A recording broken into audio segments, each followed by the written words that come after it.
Hello and welcome to the Roll and Reflect podcast, the podcast where we bring you insights from behind the tabletop and beyond the box. I'm one of your hosts, Devon. And I'm Mark. And today we're going to be talking about why are we making this podcast in the first place, who we are, what it is going to be about, and all of those fun things. But before we do, we have a couple things to go over. We have a contest. That's right. You heard it here first. Are you excited, Mark? I'm so excited because Lucky Duck is one of my all-time favorite publishers. Lucky Duck is amazing, and we have a contest for Cosmoctopus courtesy of them.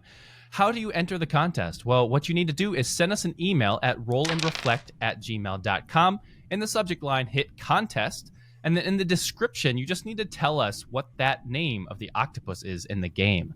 Spooky and mystical. What is the name? So mystical. What a great game, too. So I'm excited for that contest. Before we get into the meat and potatoes, we have a very special reflection question that we are going to have in every episode. And essentially, this will just be a question that a special guest will ask you. And in the comments below, you will answer, and we can have fun engaging with you as well. So take it away, Kevin.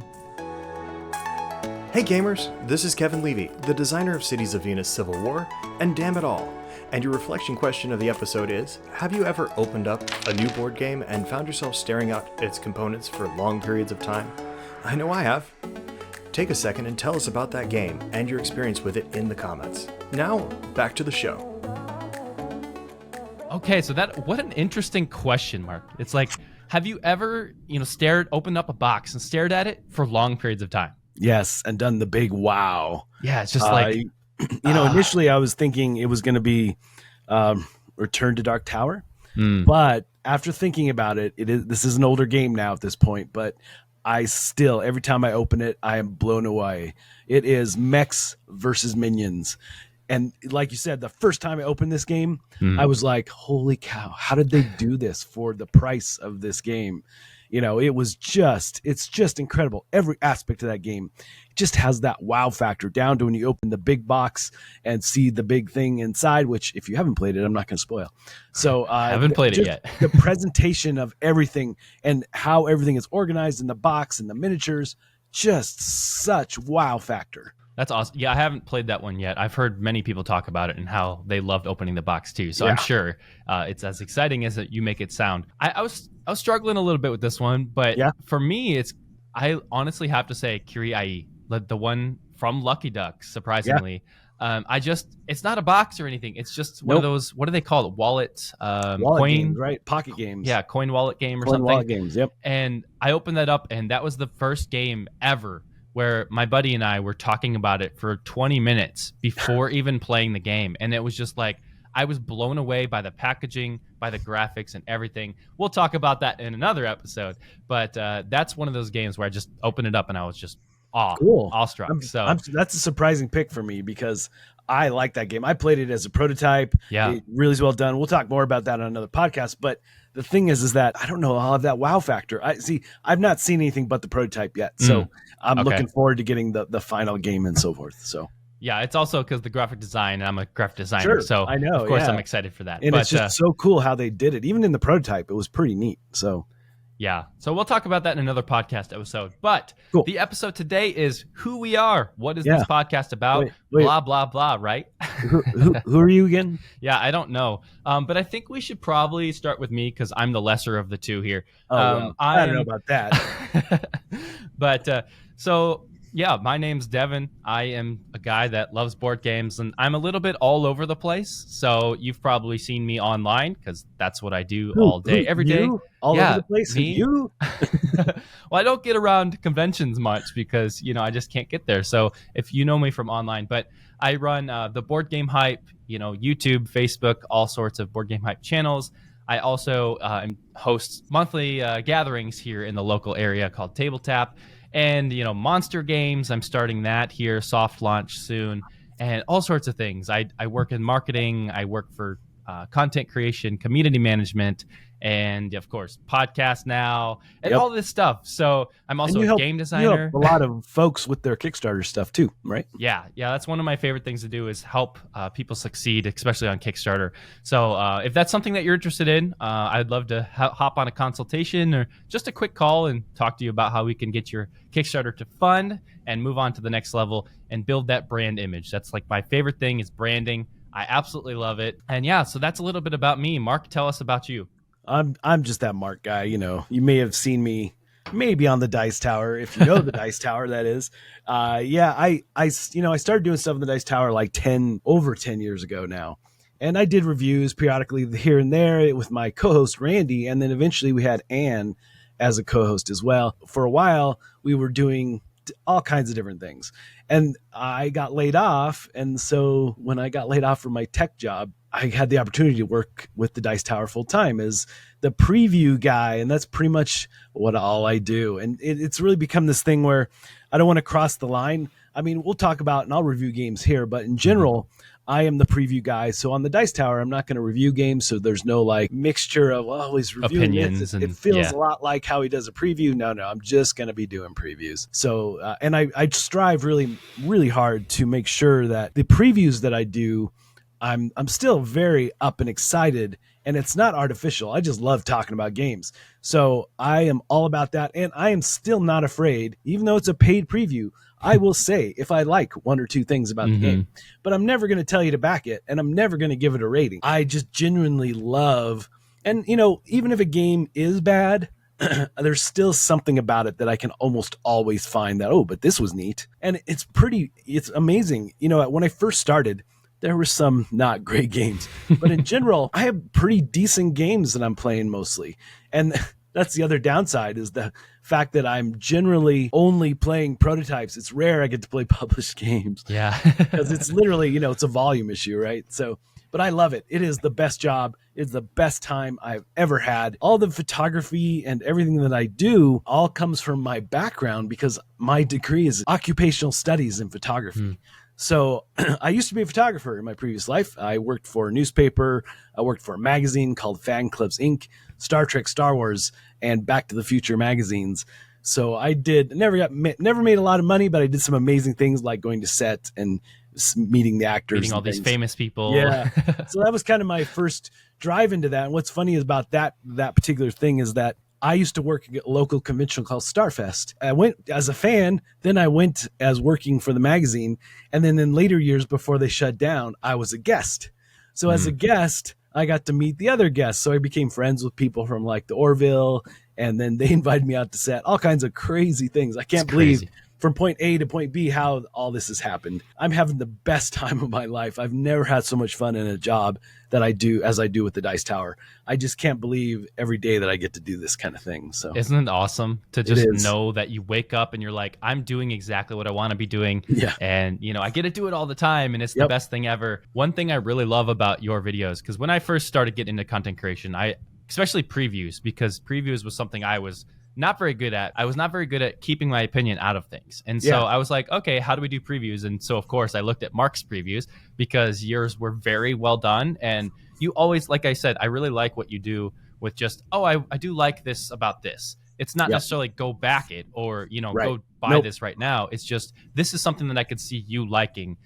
Which I really appreciate that in your videos. That's some of the language I try to use. I'm like, well, you know how much I love dice checkers. Yeah. So you know that this game is right up my alley. You know, things like that just play into the kind of things that I like about gaming. But I'm genuine. If there's a piece of art that's phenomenal or the miniatures are amazing, I'll definitely be like, wow, these are so cool. But I'm not going to be, you know, monotone just because it's a paid preview. I'm very clear. We have it in writing at the front, at the beginning, and the say middle. It again at the end.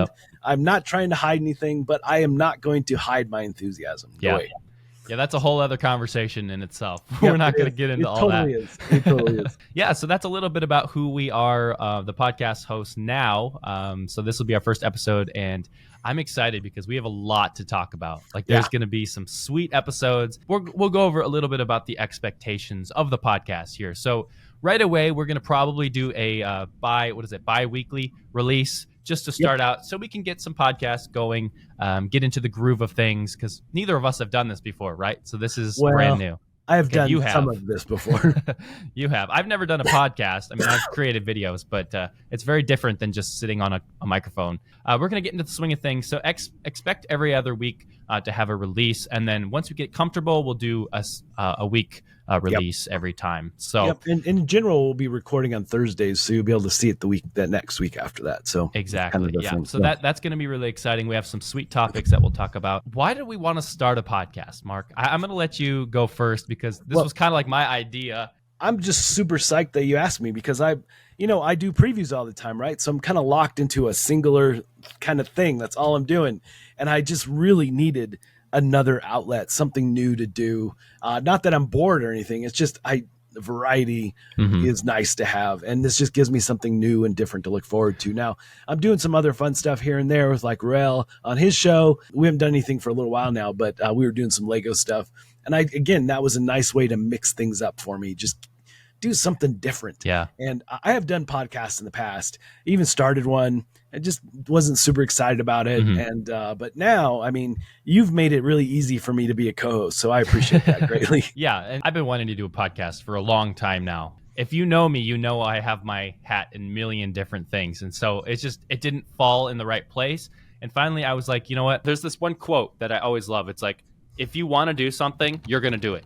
Yep. And I'm like, you know, that's totally right. Like, if I want to play guitar, I'm going to go play guitar.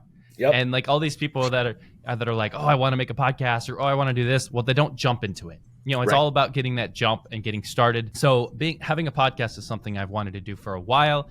And I started with the Board Game Hype podcast, and then I was going to do it by myself. But I love people, and I don't have that outlet here because I work at my house, and I don't have a gaming group really near me. So I don't have anyone to really talk about board games with outside of the internet. I didn't realize. That's crazy. Yeah. So that's why I'm like doing all these things. People are like, don't you have, friends in person? I mean, I have friends, but I don't have a board game group, or I don't have game stores around me. That's why I wanted to do this. And then, of course, I wanted to reach out to you because I was like, you have the perfect voice for like this kind of thing. We have a really good connection, just personal connection. We do. And so I was like, you know what? I think this would be a good thing to pair up with Mark. Yeah. If time permitted, right? The voice thing, as you know, I do like these movie trailers for board games. They're called Spotlight ads. So it's one of my favorite things. It's like literally in a world where dice are king. I love doing that stuff so much.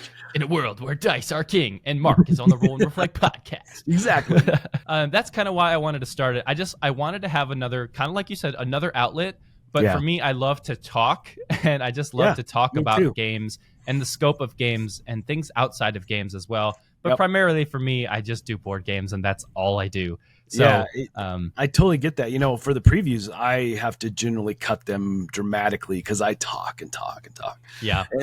So the intro of my previews are all scripted, but everything else is from the hip. Right. I try to keep those from like 6 to 12 minutes is kind of the sweet spot for previews. I try to hit that usually. Yeah. And as far as expectations of how long these podcasts will normally be, if we have an actual podcast segment, this one's going to be shorter because it's just an introduction, right? Like we're just introducing you to the podcast.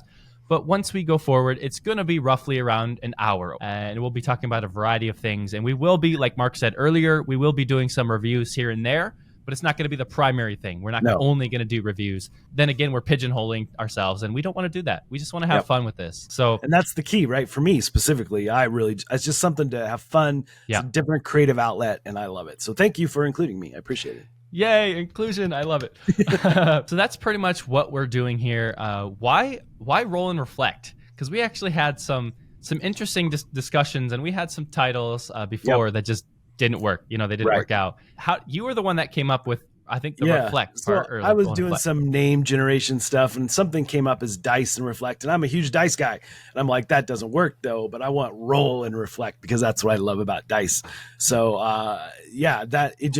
for me, that just hit the sweet spot because dice is something I just love so much in games. Yeah. It's so you only tell me a million times a day. I know, right? I love dice chuckers. Exactly. Whenever you're designing, I'm like, did you put dice in it? Yeah. I'm a game designer too, so by trade as well. And I haven't actually done a lot of dice games, but I know I need to. It's like the problem with me as a designer, when I put dice in my games, it's almost too random, and I don't have enough mitigation. So people are like, "Why'd you put dice in there? This sucks." See, I don't even mind that randomness because it forces me. What it does is it forces me in gaming to play from the hip. So I have to make quick, snap decisions instead of planning 3 moves ahead, which is something that I love about gaming because it feels like you just don't know what's going to happen. Yeah, the unknown is definitely there, and I like planning ahead. Sure, I'm very much a life planner. My wife and I are very much a life planner. Our whole life has been a timeline. We're like, we're going to get married here. You're going to graduate here. We're going to have a kid here. God. And it's how we work. It's worked out. And so I bring that into the professional field as well. People ask me like, how can you I don't design a lot of games. I design a really small amount and I hone in on them and make them super good and get them signed before I start working on another one. Nice. So they ask me like, how do you get this done in a month? Like how do you design this game from start to finish in a month? Well, my answer to that is 1, I'm super determined. I work really hard, and 2, I have the time because thankfully my wife, full-time work, I'm a stay-at-home dad part-time, and then I do board games part-time. So I have the time. And then 3, it's just like, this is just how I work professional. Like I'm 3 steps ahead. I'm always thinking. And so that's why I love game design as well. So Mark, outside of your professional life, let's talk a little bit about like your personal life. Let's see. I have 2 adult daughters. My dogs are some of my just favorite things in life. My wife works for a telecom, so they lay the cable for all the internet in town and so forth, and in Colorado in general. But my dog is definitely Alita. You'll see her in videos. Oh, yes, you will. She's become the star of the show when I bring her, and she is definitely my best buddy. So if you hear her in the background, that she's here. She almost always gets eaten by monsters. Yep. So in all the recap videos, which I didn't do this particular week because I was a little under the weather, but we'll stop and we'll just say behind us, we don't even know it's there. There's some sort of creature in the forest. Because all those segments are walk and talk segments, which is something I love to do as well. I'm so jealous that you get to do that. Like I'm just like, I remember watching the first walk and talk that you did, and I was like, man, you just get to walk outside in Colorado and just like have fun. Like, what a life. It is absolutely one of my favorite things to film and do. Yeah. And now that I do it with Alita, it just makes it that much more fun, right? When she gets her walk too. So it's like walk in, we get to do some fun things. It's definitely, and even before that, Alita and I would do lots of walking and things and so forth. So it just gives us another way, and some way that she can actually work with me. Now, I've done a couple small things where she comes in and is at the table with me, the 100 countdown for the Dice Tower. And I announced one of the numbers, and Alita and I are reviewing rules together, which was really fun.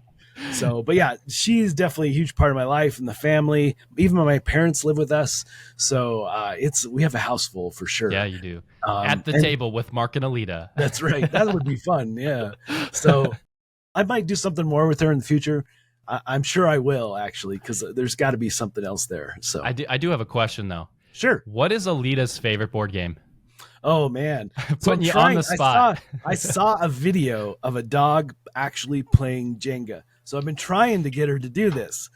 She looks at me like, what is wrong with her? But she's so smart. Like everything I've taught her or anything at all, she's just on top of it. Like gets it like that. Like within 15 minutes, she learned how to give high fives and do all kinds of things. She's just so on the ball. And that's a weird thing about her is that I know everybody says their dog is special, right? Well, my daughter has 2 standard poodles as well, like crazy, right? Alita is like present all the time. Yeah. And as an example, we have a fence dividing our yard in the backyard. And my dad would go out to do something and he would go between the 2 fences. The other dogs would run around, don't care. Alita went over to the fence and she was studying the handle that he was using to go up and down. Smart. So she's just for me especially. She's definitely something very special. We've had so many dogs in our adult life, and but Alita it's hard to say she's my favorite because of my first, who was Indy, who was born on the 4th of July. Independence July was her name. Oh, I see. Indy. she was my wife's birthday gift, but Indy thought I was hers instead. So she was definitely but she was a small poodle. This is the first time I've actually had a big dog or a regular sized dog, a bigger dog. I am loving it so much. So I'm not a dog person myself. I'm a cat person. Yeah. Mainly one, because the time, like there's a lot of time spent on dogs. And I don't have a lot of that right now. I really love cats. I have 2 cats right now, Storm and Shad. Oh, good names. Shadow. I love Storm is super skinny, hyperactive. He runs all the time. And Shadow is 20 pounds and very fat, very chunky.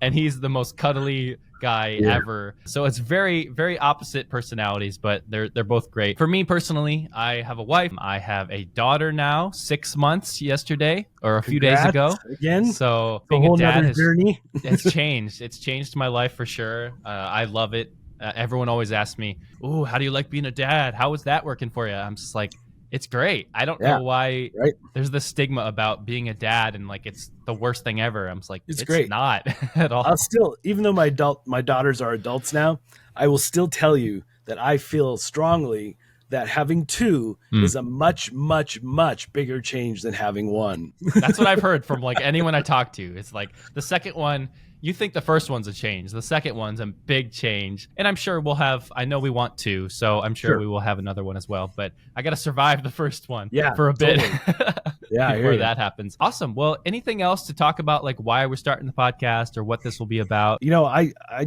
look forward to having a wide range of topics is really the big thing. Because, yes, it's going to be about board games, but we're going to have some fun with it and do various things.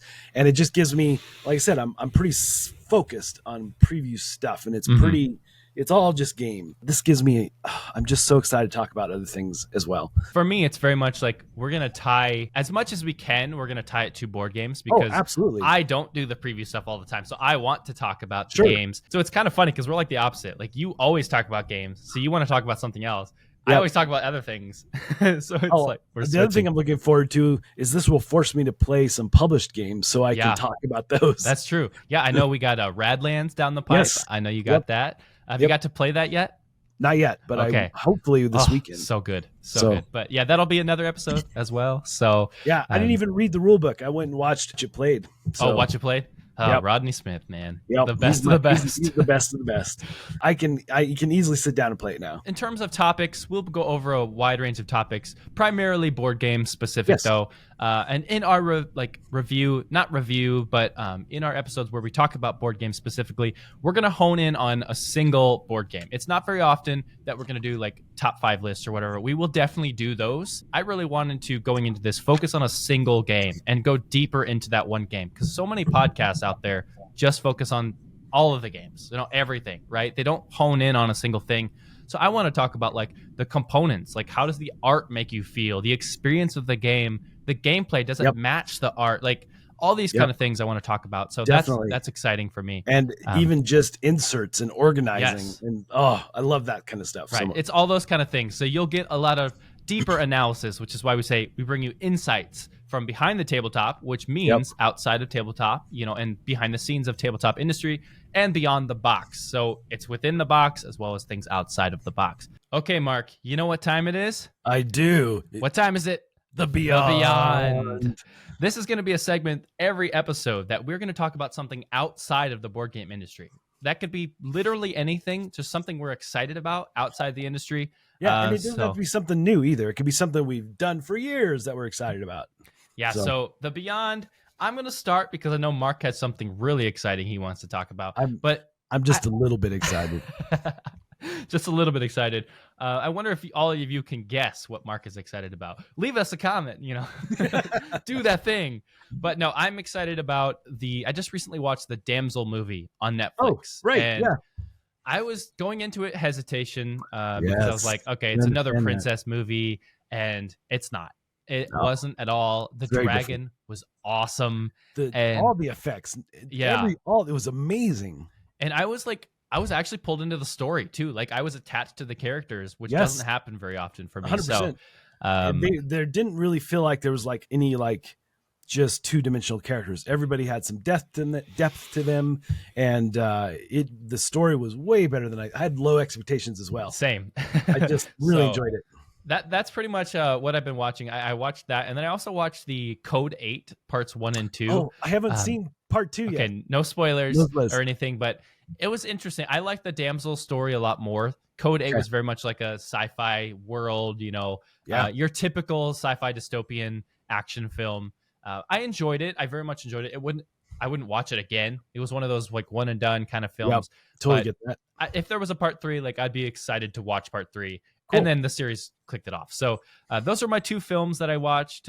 Outside of that, my daughter's turned 6 months, so that's a big deal. She's getting back into her hiccups now. She's like vocally hiccuping more, and she's learning that she can yell outside of like cry yelling. She's starting to be just like, ah, ah. So that's kind of fun. I'm gonna take her to grandma's in the morning, and she's in the car seat in the back just like screaming. She's just yelling at me. I'm just like, we're almost there. We're almost there. That's hilarious.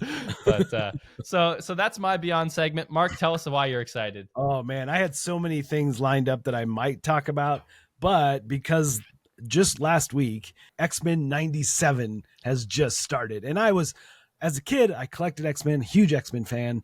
I've sat through the movies, even the bad ones, just because I'm a huge fan. The thing here though is that the animated series was always been the gold star. It's always been phenomenal, and with 97 they've literally picked up where they left off. It's a little bit, there's a little bit of time distance between the two, but the same style, same voices, same animation, but now same voices too. Same voices, same. Oh wow! Just everything came together. It looks amazing. Has the same style of animation, like I said, but all in 4K and all widescreen. So it's just, and the story just continues to be awesome. I might just say this is the best thing that Disney has done, because it hit everything. And I went in going, oh man, what are they going to do to mess this up? Yeah. But it's just been phenomenal. And I'm like, it's currently the only show that I'm sitting on pins and needles waiting for. Okay, I can play it now. I'm not going to spoil any story stuff if you haven't seen it, but I just love, and Wolverine's always been a favorite character of mine. So the portrayal of him in the animated series is just spot on. What a fun character. Just so good. Before I was married, I had a full-size stand-up of Wolverine. Of course you did. For a time, Wolverine stayed in our bedroom. So, that's a different podcast.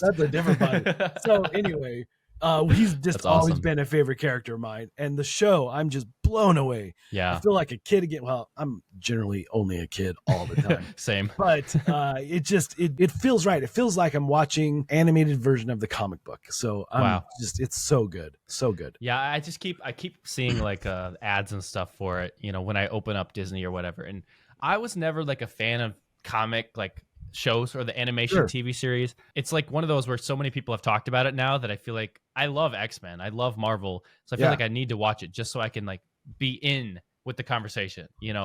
And I mean, all you'd have to really do is read a synopsis of the other seasons. You don't absolutely have to go back unless you're loving it. Then you want to go back and see it. But you could read the synopsis and then just go watch the new one. I definitely will, just so now I have something to talk about. Maybe that'll be my challenge for the next Beyond segment. Yes. Is watching X-Men. I love it. Binging it. Yeah. Well, I'm just going to have to talk about my feelings about Dune, because we can talk about that. Let's talk about that a little bit without getting too many spoilers on Dune 2. Let me start it off by saying, before you do anything, I saw the original in the theaters in the 80s, okay? And I still haven't decided since that time if I like this movie, this lore, this genre. I don't know. I'm in a weird spot with Dune. I love the visual aesthetic. I love the cinematography. That's what drew me into these new movies, for sure, 100%. And I definitely will watch the new movie. Like, I'm not going to go out to the theater and watch it, because I just like... And there were moments, and especially awesome moments in the new movie that I loved. But I still don't know that I love these movies. Visually, like you said, phenomenal. The story just didn't capture me at all, and I totally get that. It's one of those things where I feel like I'd have a better appreciation if I read the books. But I'm not going to read the books. Yeah, I'm not going to read the books. I'm also not like a reader. Like, full transparency, I don't read books. I never really have. I've read like 3 books my whole life, and there was the Hunger Games, and I loved those. I'm a very slow reader, so for me, I'd rather just digest with video content or podcast content. I was definitely a reader, but these days it's more about audiobooks. Yeah, long drives or when I go walk.